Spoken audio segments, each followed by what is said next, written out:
The air was electric inside the conservative conference hall in Nashville. It was day 2 of the annual GOP Leadership Summit, and the ballroom was packed with journalists, delegates, and high-profile political figures. The tension had been building for days, ever since Karoline Leavitt's name appeared next to Mitt Romney's on the keynote schedule. Everyone knew the two represented different wings of the Republican Party. What no one knew was just how explosive this confrontation would become. Karoline entered from stage left, dressed in crisp white, heels clicking with confidence. She carried not just her notes, but the fire of a generation tired of being told to wait their turn. As she took her seat next to the silver-haired Romney, who offered a rehearsed half-smile, the contrast was stark. He looked like the past. She looked like a political lightning rod. Moderator Rachel Cummings leaned into her mic. "Senator Romney, let's begin with you. The topic is the GOP's direction going into the next election cycle." Romney adjusted his tie. "The party thrives when we stick to principles, fiscal responsibility, global leadership, and unity. Not when we chase populist applause or alienate half the country with cable news soundbites." A polite round of claps followed. Karoline's eyes didn't flinch. Rachel turned to her. "Ms. Leavitt?" Karoline leaned forward, voice calm but charged. "With all due respect, Senator, this party isn't clinging to nostalgia anymore. It's evolving. We're done waiting for permission slips from the old guard. This movement doesn't need your blessing to move forward, because we already are." The crowd murmured, half shocked, half thrilled. Romney forced a laugh. "I see the future talks louder than it listens." Karoline didn't blink. "No, sir. The future is done listening to lectures from the past." The moderator looked frozen, unsure whether to intervene or let it burn. From the back rows, phones were already up, recording, live streaming, tweeting. On social media, the moment went viral in minutes. Hashtags like #GOP showdown and #with or without you exploded. But Karoline wasn't done. She turned fully to Romney. "You say unity, but what you really mean is conformity. You want a Republican Party that looks like 2008. But it's 2025. We've got new fights, new voices, and a base that's wide awake." Romney sat stiff, lips pressed thin. The moderator finally stepped in. "Let's, shift the conversation to foreign policy." But everyone knew, the real headline had just happened. The foreign policy segment was supposed to cool things down. It didn't. As Rachel Cummings tried to steer the discussion toward America's role in Eastern Europe, Karoline Leavitt took a slow sip of water. Her eyes never left Mitt Romney. The senator, known for his diplomatic rhetoric, was attempting to regain control of the room. "We need to reassert American leadership globally," Romney declared, hands folded neatly. "What we don't need is reckless rhetoric that alienates our allies and empowers our adversaries." Karoline set her water down. "Reckless?" she asked, leaning slightly toward the mic. "What's reckless is acting like the world hasn't changed since the Cold War. The American people are tired of endless spending, foreign interventions, and being lectured about alliances that haven't served them." There was a sharp intake of breath from the audience. Romney stiffened. "That's dangerously simplistic," he replied. "Our strength lies in diplomacy, not in tearing down relationships that took decades to build." Karoline's voice turned razor-sharp. "You want to talk about diplomacy? How about the kind that sends pallets of cash to hostile regimes, or the kind that involves bureaucrats shaking hands while our borders remain wide open?" The crowd erupted. Some applauded, others shifted uncomfortably. But Karoline's words hit home with the younger, more activist-driven crowd. Romney was visibly agitated now. "That kind of demagoguery undermines everything we've built." "No," Karoline interrupted, her voice rising just enough. "What undermines us is pretending everything is fine while the base of this party is screaming for change. They're not interested in polished speeches. They want action. They want someone who fights for them, not someone who smiles through surrender." The moderator tried again. "Let's move on." Karoline wasn't done. "You've had your chance, Senator. For decades, you've represented a version of the GOP that was more worried about appeasing the media than representing the people. And guess what? They noticed. Romney tried to respond, but the applause was too loud. Her words, blunt, unfiltered, and unapologetically bold, had landed like a hammer on marble. Even those in suits shifted, sensing the shift in momentum. Somewhere backstage, a campaign advisor muttered, "She just rewrote the GOP playbook in real time." Outside the venue, clips of the moment were already flooding X, formerly Twitter, TikTok, and YouTube. Political commentators scrambled to spin the exchange. But in the room, there was no mistaking what had just happened. Karoline Leavitt hadn't just clashed with a senator. She had declared war on the old Republican order, and she was winning. The energy backstage felt like the aftermath of a political earthquake. As Karoline stepped off the stage, aides buzzed around her, half-stunned, half-thrilled. Her phone was already vibrating non-stop, texts from allies, alerts about trending hashtags, and invitations from cable news producers. But Karoline barely glanced at the screen. She knew what had just happened. She hadn't come to play nice. She had come to plant a flag. Mitt Romney, meanwhile, remained seated on stage, his jaw tight. The moderator was trying to fill time with a Q&A session, but the audience's attention had splintered. Dozens were already trickling out, murmuring over what they'd just witnessed. For the establishment figures in attendance, it had been an ambush. For younger conservatives, it had been a revolution. An hour later, back at her makeshift war room in a downtown hotel suite, Karoline sat with her team reviewing clips from the summit. One aide turned the volume up as a prominent conservative commentator played a segment of her exchange with Romney on a primetime broadcast. "This wasn't a debate," the host said. "This was the sound of the GOP turning a page." Karoline didn't smile. She wasn't interested in praise. She was already looking ahead. "I want a statement out by morning," she told her press secretary. "Something that makes it clear this isn't about ego. It's about direction. This party has to decide if it wants to keep pretending, or start leading." Her digital director chimed in. "Your TikTok post already has 3.1 million views. People are eating it up, but..." Karoline looked up. "But what? We're going to get hit hard tomorrow. Every legacy media outlet is going to frame this as an attack on civility or some unprovoked outburst. Romney's team is already working the press." Karoline leaned forward, steepling her fingers. "Then we stay on message. We didn't attack, we told the truth. If that's a problem for them, maybe they're the ones who need to check their civility." Meanwhile, at a private donor dinner across town, Mitt Romney was venting to close supporters. "She's reckless," he said. "She doesn't understand what it takes to govern. She's a headline, not a leader." But one of the donors, a billionaire hedge fund manager, shrugged. "Maybe. Or maybe she just said what millions of people are thinking but too afraid to admit." Romney didn't respond. He didn't have to.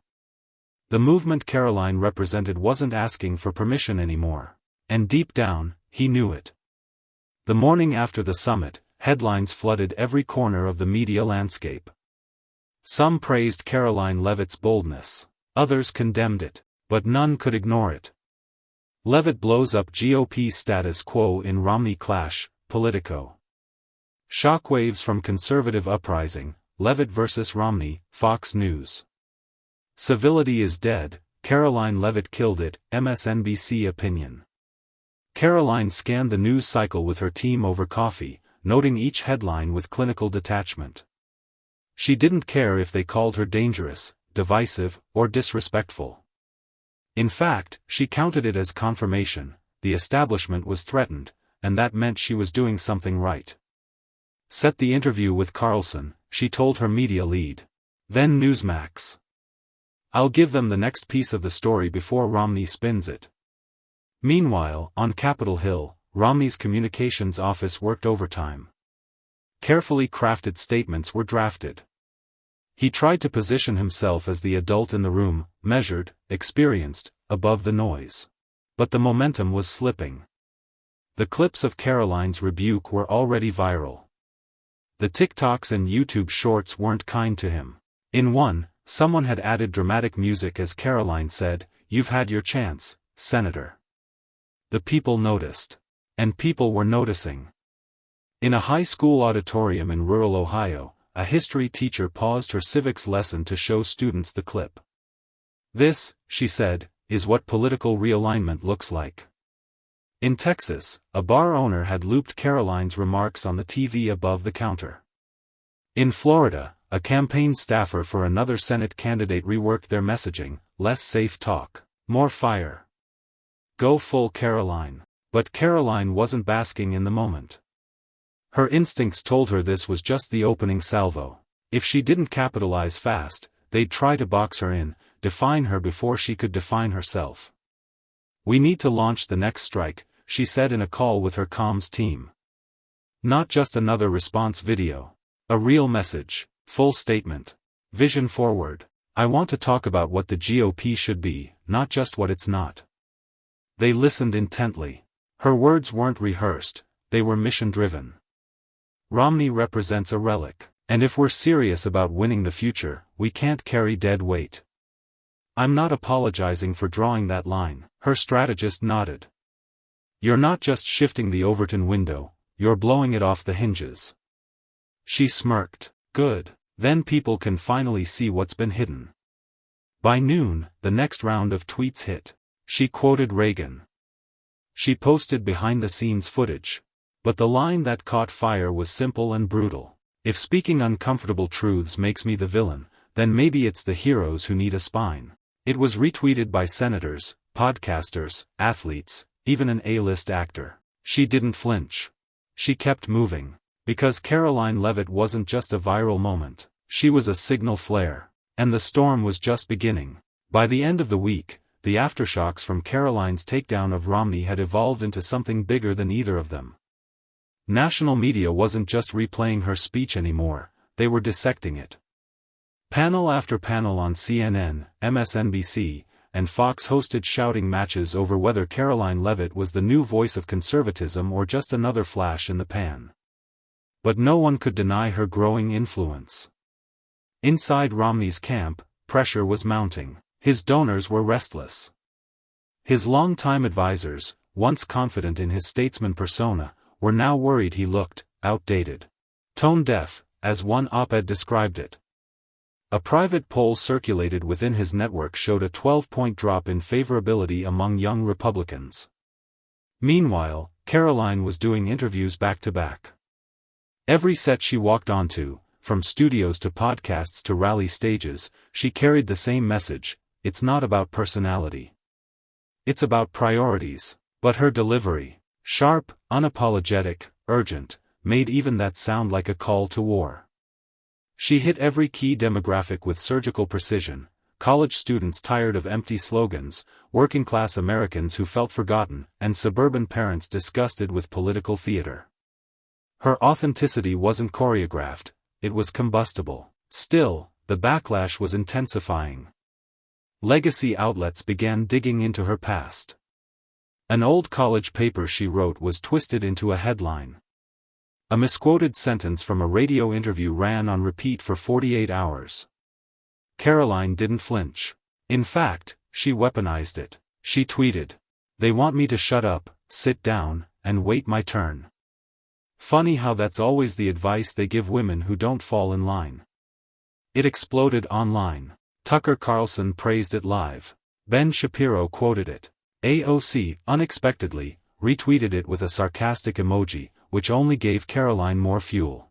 Her team launched a digital ad, black and white footage of Romney speaking, overlaid with Karoline's voice. They built a platform and then pulled up the ladder. "Now they say we're the danger. Please." The ad ended with a hard cut: "The future has a voice." That week, donations spiked. Grassroots support poured in. Hashtags trended. She wasn't just challenging Romney anymore, she was setting the new terms for political relevance.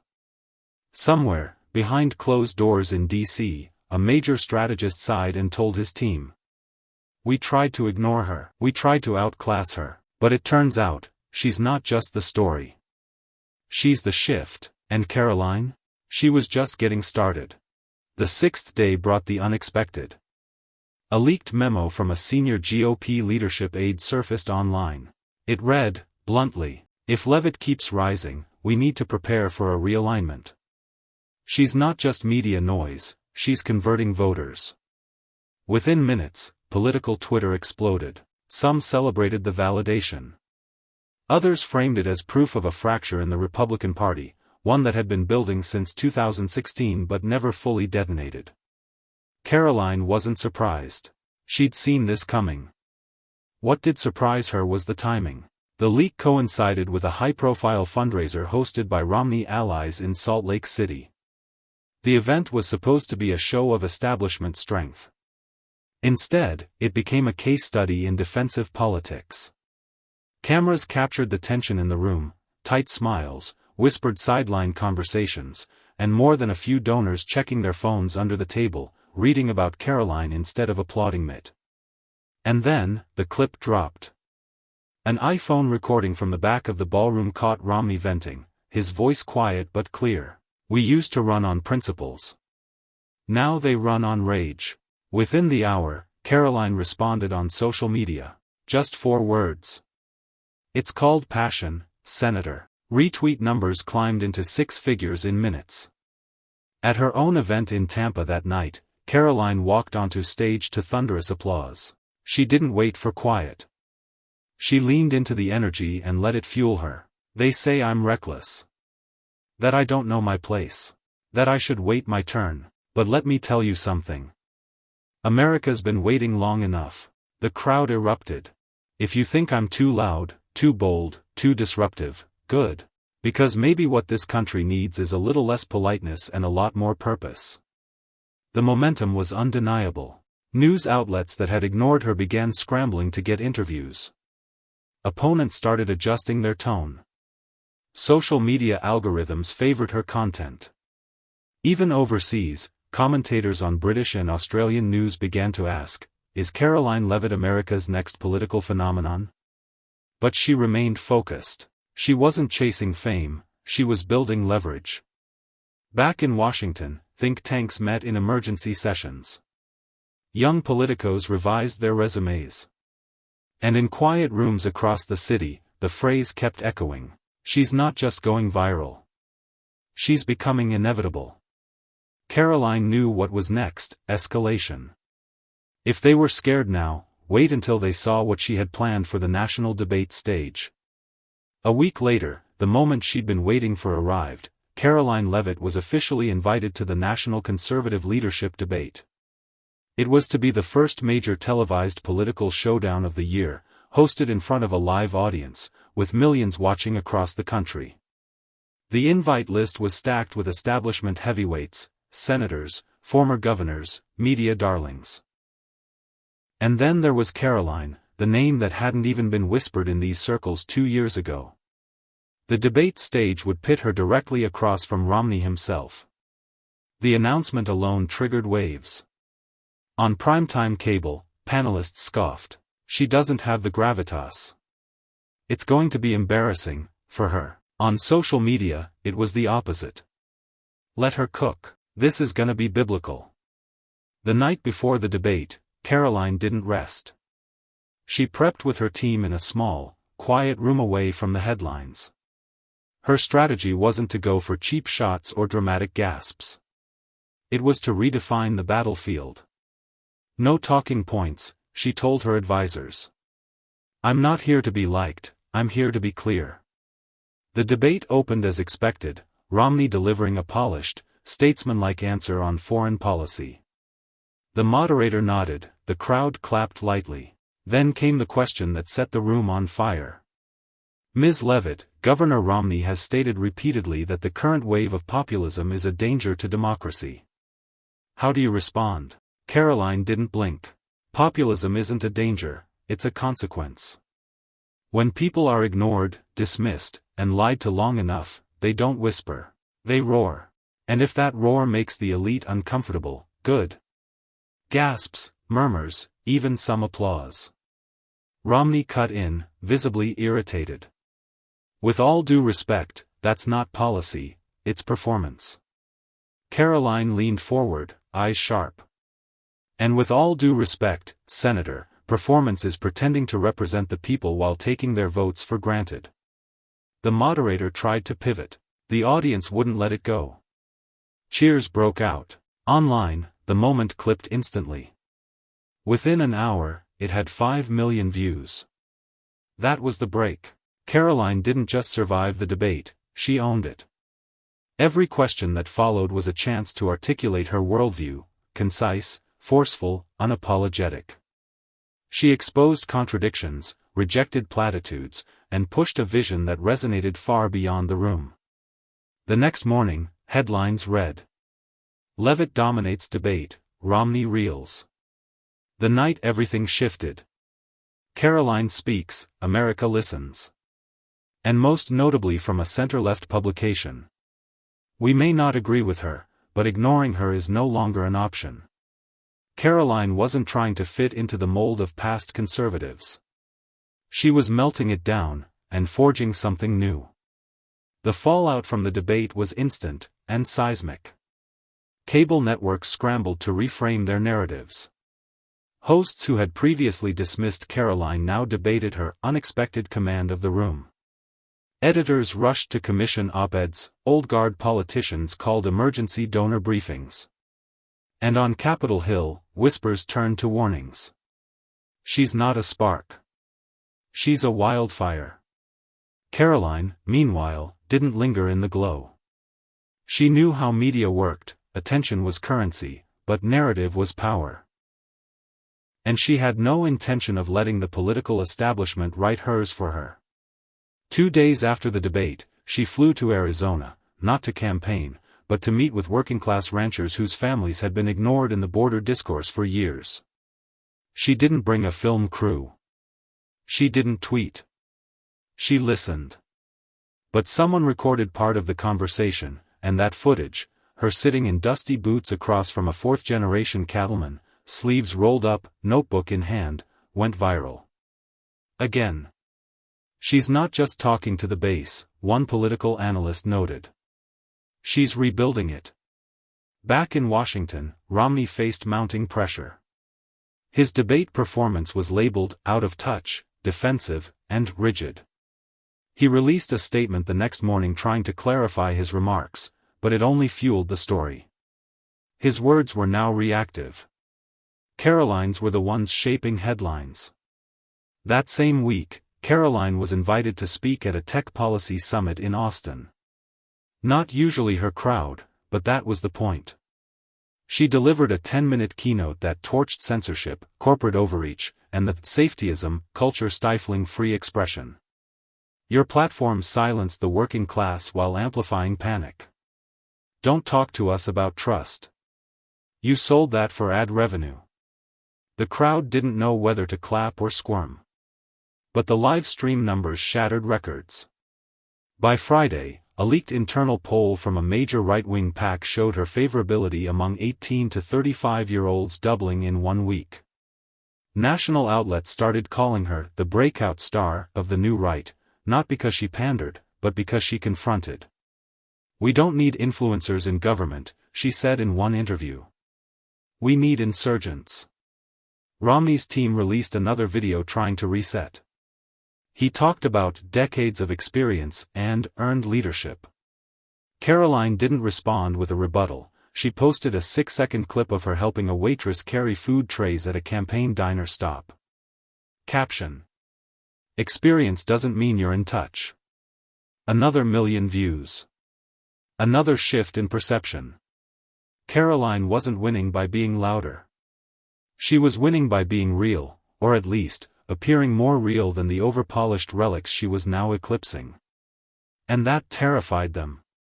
Behind closed doors in D.C., panic brewed in quiet phone calls and private meetings. Major donors whispered to consultants. What if she actually wins? Karoline Leavitt had transitioned from outsider to frontrunner in less than 6 months, and it wasn't just because of her rhetoric. It was her discipline. While pundits expected her to burn out in a frenzy of headlines, she did the opposite. She tightened her message, expanded her outreach, and moved like a candidate already running the show. Romney's allies scrambled. Political operatives began circulating talking points to reframe her rise as irresponsible populism. Anonymous op-eds popped up, calling her reckless, dangerous, even unhinged. Karoline didn't flinch. In one campaign video shot in a factory parking lot in Ohio, she stared straight into the camera and said, "If telling the truth makes me dangerous, then you should be terrified." Boom. 3 million shares. Trending for days. She returned to New Hampshire for a town hall and found herself met by crowds double what her team had planned for. The fire marshal was called. A line of people stood in the snow, waiting. The energy felt electric, but heavier too. As if something bigger was stirring. Then, during Q&A, an older veteran raised his hand. "You keep saying this isn't about politics as usual. But what is it about then?" Karoline took a long pause. The room hushed. "It's about remembering that government doesn't come from marble buildings and power suits. It comes from people like you, who paid the price, who built the country, and who were told to shut up when you started asking questions." Applause erupted. But the moment wasn't performative. It was personal. That clip became her campaign's centerpiece. Meanwhile, Romney scheduled a series of high-profile media interviews to reclaim control of the narrative. But every time he spoke, it felt more like an echo of a different era, cautious, sanitized, too measured for a nation now wired for authenticity. Karoline wasn't perfect. She didn't try to be. She leaned into contradiction, admitted flaws, even joked about past mistakes in interviews. But that was her superpower. In an age of scripts, she felt unscripted. Behind the scenes, Democratic strategists also took note. "We don't agree with her," one said on a leaked call. "But we'd be fools not to take her seriously." Karoline wasn't just challenging Romney anymore. She was rewriting the conservative playbook, in real time. By the time the next debate was announced, the nation wasn't just watching, it was waiting. Networks hyped it as the future versus the establishment showdown. Viewership projections broke records before a single word was spoken. Romney entered the stage with that familiar tight smile, his suit crisp, posture immaculate. Karoline walked in without pretense, white blazer, confident stride, eyes forward. The moment their eyes met, everything else blurred. From the first question, Romney tried to set the tone, measured, composed, leaning on experience. "Leadership isn't about volume, it's about wisdom," he said pointedly. Karoline smiled, then waited. And when it was her turn, she didn't raise her voice. She just cut through.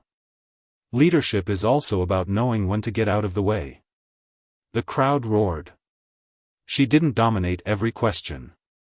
She didn't try to. She picked her battles, let silence hang when needed, and, crucially, didn't punch every time she could. Instead, she turned the debate into a conversation, with the audience, not just her opponent. When pressed on her lack of decades-long political experience, she responded. "Exactly. I haven't had decades to get comfortable ignoring people." At one point, Romney leaned in, visibly frustrated. "You talk about shaking things up, but what exactly have you built?" Karoline didn't blink. "A movement. With nothing but truth and a microphone. And from the looks of it, it's louder than anything your party's built in years." That was the moment. A pause, a subtle shift in the room. The moderator moved on, but everyone watching knew, Romney had just lost the night. Not through scandal or gaffe, but by being outpaced. The next day, newspapers didn't bother with nuance. Headlines called it a political passing of the torch. Analysts on both sides admitted the same thing: Karoline Leavitt had become the story. She didn't wait for validation. She got on a plane to Georgia. Then Texas. Then back to New Hampshire. Her movement wasn't a campaign anymore, it was a wave. In a late-night interview, she was asked what she thought of the term political disruptor. She laughed. then shrugged. If telling the truth disrupts Washington, maybe Washington needed breaking. And just like that, another soundbite went viral. The media asked, "Is this the future of politics?" America was already answering. This isn't just a generational shift, it's a reckoning. Karoline Leavitt didn't step onto that stage to play by old rules. She came to rewrite them. And tonight, the GOP felt that tremor. Some will call it bold, others will call it reckless. But one thing's clear, she's not asking permission anymore. The establishment has been put on notice. The future doesn't wait, and neither does she.